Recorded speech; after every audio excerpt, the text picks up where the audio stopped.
Greetings, friends. It's Pat here with another episode of Let's Talk Travel. We appreciate you spending time with us this evening and tuning in. Tonight, we're going to be talking with Cathy Fabrio. She recently returned from a cruise. Welcome, Cathy. Hello, how are you? I'm good. We always like to start off just by letting you introduce yourself to our guests and tell our friends and viewers a little bit about yourself, your background, and maybe share about how many cruises you have been on. Uh, I'm a senior adult, single senior adult. I've been on more than 20 cruises. I haven't counted, but it's much more than 20 because it's my favorite way to travel. Um, and Okay.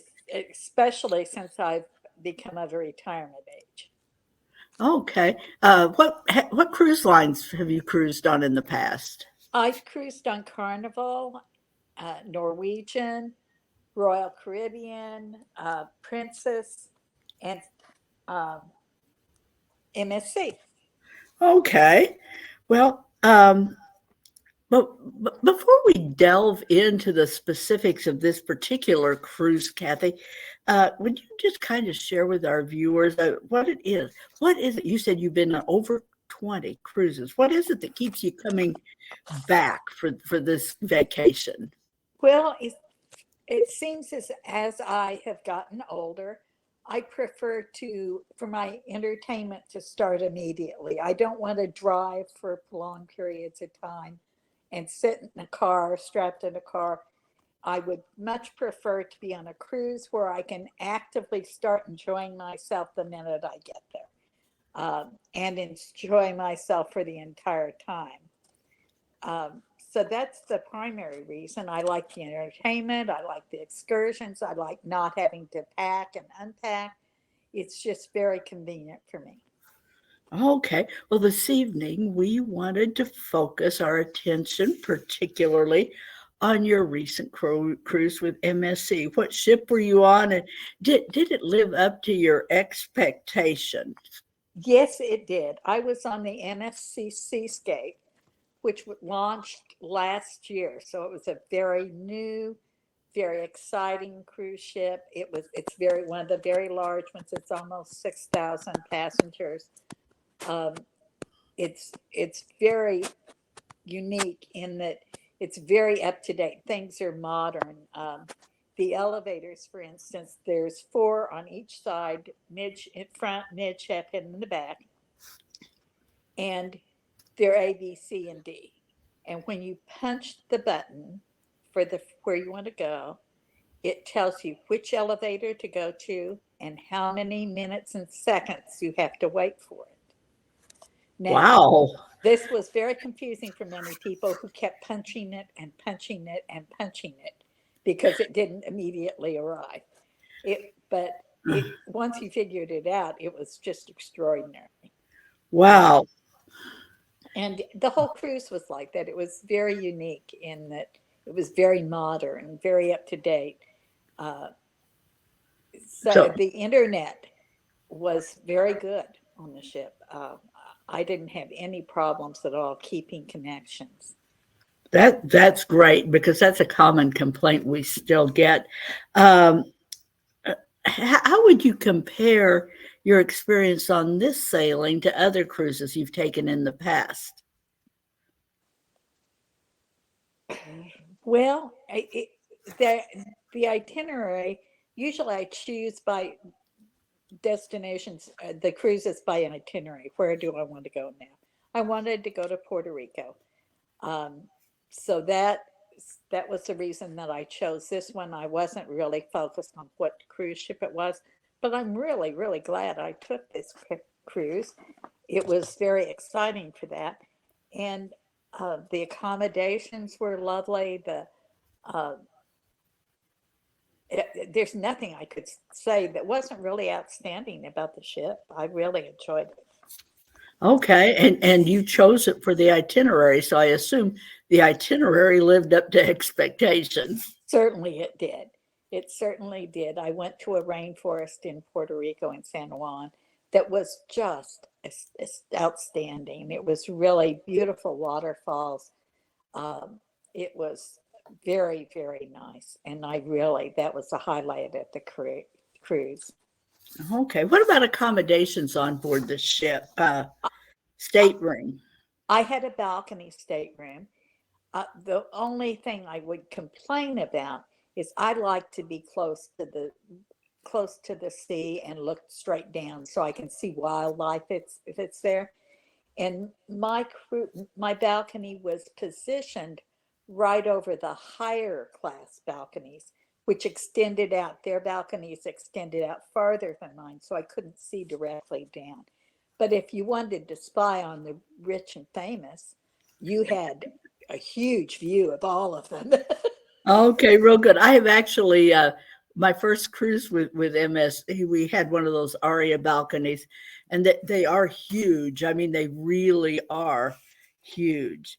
Um, how would you compare the accommodations on this particular ship with some of the other brands you've sailed on? Well, for one thing, I had a bathtub, which I've only had in a junior suite on Royal Caribbean before. Now, it doesn't really impress me because I don't really need a bathtub and prefer a shower, but that was one of the unusual things. It was a very large balcony for size. It was very comfortable. Everything was very new because it was so recently launched.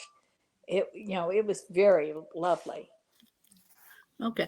For those of you who are maybe unfamiliar with MSC, MSC actually stands for Mediterranean Shipping Company. And this company has been in business for many, many years. They're a European-based line.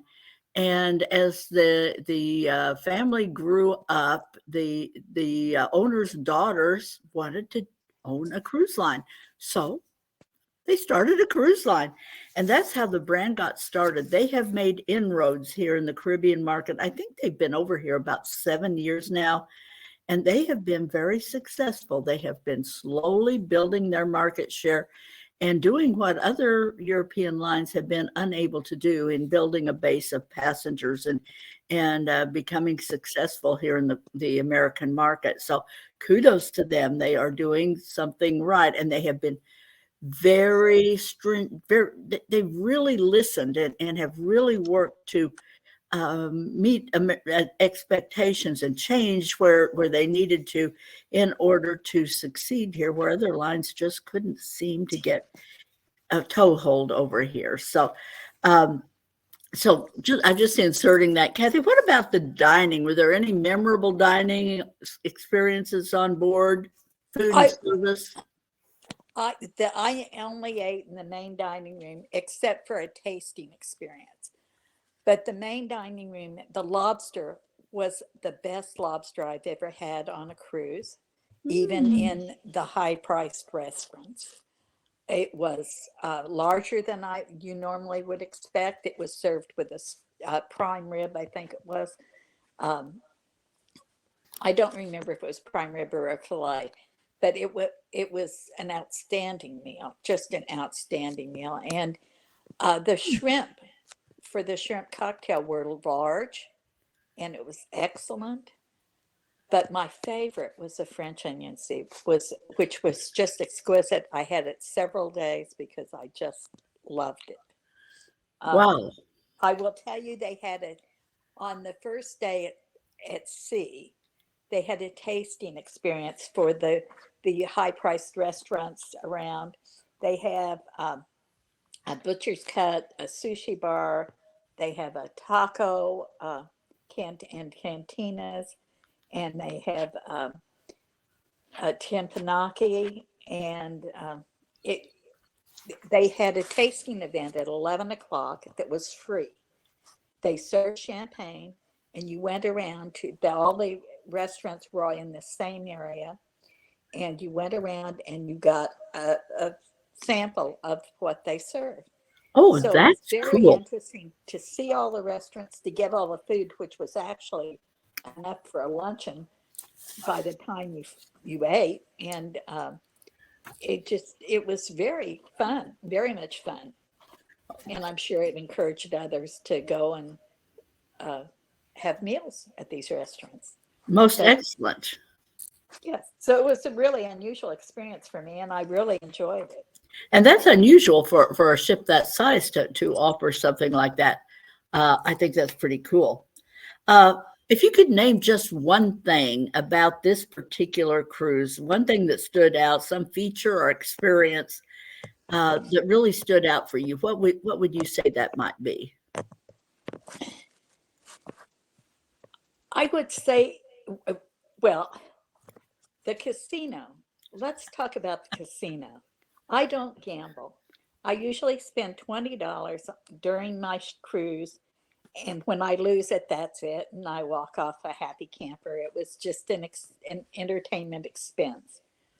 But I was cruising with a friend who loves to gamble, and she was a little confused about getting around the ship, so I had to sort of remain with her while she was doing this. The first night on the cruise, I got up 167 ahead and I cashed out. I went back and I sat down and she was still gambling and gambling and gambling. And I got bored and I thought, well, you didn't lose the $20. Let's put that back in. And after I got up to over $1,000, I cashed out again. Wow. I'm going to tell you, I was totally astounded. Wow. So that was a gift, a blessing from God. You can put that towards your next cruise. I love that. What that's really a wow, because I never won anything in a casino in my life. I can lose $20 as fast as you can blink, so I hardly ever bother with it. But what about the other side of the coin? Anything that just you were unimpressed? It just say you weren't a fan. I wasn't in the theater, the main theater. I wasn't a fan that they don't really have handrails. And for someone older, going downstairs, if you come in on the 7th floor, which it's on 6th and 7th, if you come in on the 7th floor and try to walk down, it's awkward and it's unsettling. And when they go on excursions, they have you go to the theater and wait, and then they take you out on the 6th floor. So my advice is don't go to the 7th floor, go through the 6th floor and climb up a few stairs if you want. It's flatter, and then you're already where you need to go if you're going out on an excursion. Great advice. Great advice. Now, Cathy, you travel frequently as a solo traveler, and as you said on this trip, you were kind of sort of a solo. You had your own stateroom, you had a balcony stateroom, but a friend decided that she was going to come along on the trip. I know we have a lot of single people out there who are hesitant to travel by themselves without a companion. What would you say to the single person about traveling solo on a cruise? Well, if you have any little bit of the ability to talk to others, it's not a problem. Particularly if you get in the hot tub, everybody talks in the hot tub. If you find, I've hung out at the Jungle Pool, which had a roof that closes so you don't get too hot, and you have shade so you're not. And it's where a lot of people that are a little bit older hang out because they don't play the loud music. And it's right close to the buffet, so it's easily accessible. And if you just stake your territory out and go to areas where it's a little quieter so you can talk, it'll be fine. If you are not seated with people speaking English, because MSC has not less than more than half that do speak English. But if they seat you with people that are not speaking English, ask the maitre d' to change you. It's no problem. And people at dinner talk. I mean, even when you're only on near tables, they will talk. It's easy to start up a conversation. A gregarious bunch of people. Yes. Now, Indeed. what about the value for I know for single travelers, frequently the cruises are hard. Well, a lot of the travel, frankly, is difficult because of the single supplement. How about MSC in regard to value for the single traveler? I think that MSC is ahead of the pack. They've been trying to get business in the Caribbean, so they've been marketing with drink packages and Wi-Fi and reduced single supplements, and so it's a very attractive package. This is the third MSC cruise I've gone on in the last, I think it's just a little over a year and a half. And I have another one booked. So I could say, it sounds like you're a fan. Telling question is always if you would consider another cruise on the particular cruise line. And you've already said MSC, this is your third, and you've already got a fourth book, which of course I know Yes. because I'm your travel advisor. And I know. Can I tell you about the fourth one? Yes, Because please do. It starts in Miami. It's 19 days. It goes to New York and Brooklyn. It's overnight. Then it goes to Bermuda, where it does an overnight. It goes to the Azores, to Lisbon, Portugal, and where it does an overnight, Barcelona, and then ends up in Rome. This is an attractive itinerary. That is a 19 days. fabulous itinerary. That is great. Well, Cathy, I so appreciate hearing about your cruise and hearing about the MSC Seashore. Brand new ship, really, in the market over here. Great, went sailing out of Miami currently. So great choice for you. I know you're looking forward to that transatlantic crossing and that repositioning cruise. Folks, those are always such a great value. When is that sailing? April of next year? I believe so, yes. April, like the 18th.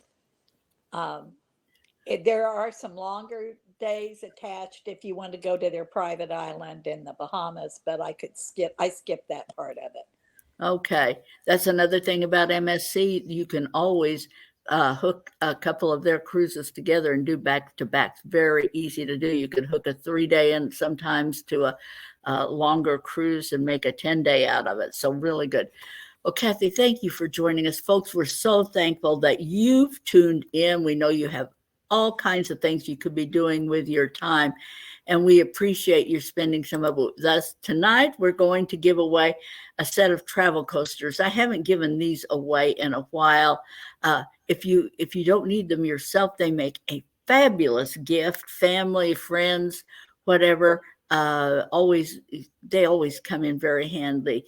So if you want to get your name in tonight's drawing for live listeners only, for these great travel coasters, they're practical, they're beautiful, and you can put them to good use in your home or give them as a gift. If you're listening live only tonight, enter the words MSC Cruise in the chat box here, and one of our entrants will be holding a drawing, and one of them will be winning these fabulous coasters this evening. Thanks again, folks, for joining us. We're so glad you're out there. We appreciate you. Tell your friends about us as well. This is Pat at Dancing Moon Travel. Until next week, everyone. Bye now.